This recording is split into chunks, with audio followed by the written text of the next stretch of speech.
ಈಗ 20ನೇ ವಯಸ್ಸಲ್ಲಿ 30ನೇ ವಯಸ್ಸಲ್ಲಿ ನಾವೆಲ್ಲ ನಮ್ಮ ಉತ್ಸಾಹ ಕಳ್ಕೊತೀವಿ, ಮನೋಲ್ಲಾಸ ಎಲ್ಲ ಕಳ್ಕೊತೀವಿ.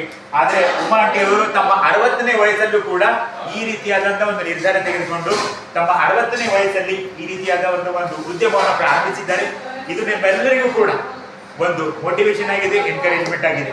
ಸೊ ಈ ತರ 60ನೇ ವಯಸ್ಸಲ್ಲಿ ಈ ರೀತಿಯಾದಂತಹ ಒಂದು ಉದ್ಯಮವನ್ನು ಪ್ರಾರಂಭಿಸಿದ್ದಾರೆ. ಅವರು ಉಮಾ ಆಂಟಿಯವರು ನಮ್ಮೆಲ್ಲರಿಗೂ ಕೂಡ ಸ್ಪೆಷಲಿ ಯುವಕರಿಗೆ, ನಮ್ಮಂತ ಯುವಕರಿಗೆ ಒಂದು ಸ್ಫೂರ್ತಿದಾಯಕವಾಗಿದ್ದಾರೆ, ಮೋಟಿವೇಶನ್ ಆಗಿದ್ದಾರೆ.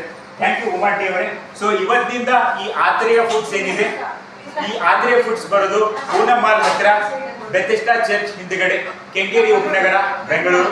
ಸೊ ಎಲ್ಲ ನನ್ನ ಸ್ನೇಹಿತರು ಕೆಂಗೇರಿನಲ್ಲಿ, ಸ್ಪೆಷಲಿ ಕೆಂಗೇರಿನಲ್ಲಿರುವಂತಹ ಉತ್ತರ ಕರ್ನಾಟಕದ ಪ್ರತಿಯೊಂದು ಕುಟುಂಬ ಆಗ್ಬೋದು, ದಯವಿಟ್ಟು ಆಗಮಿಸಿ ನಮ್ಮ ಆತ್ರೇಯ ಫುಡ್ಸ್ಗೆ. ನಾನು ಇನ್ನೊಮ್ಮೆ ನಿಮಗೆ ಅಡ್ರೆಸ್ ಹೇಳ್ತೀನಿ. Athreya foods near Poonam mall, back side of Bethesda church, Kengeri Upanagara, Bengaluru. ಧನ್ಯವಾದಗಳು. ಮತ್ತೊಮ್ಮೆ ನಾನು ನಿಮ್ಮ HR ಫ್ರೆಂಡ್ ಗಿರಿ. ನಮಸ್ಕಾರ.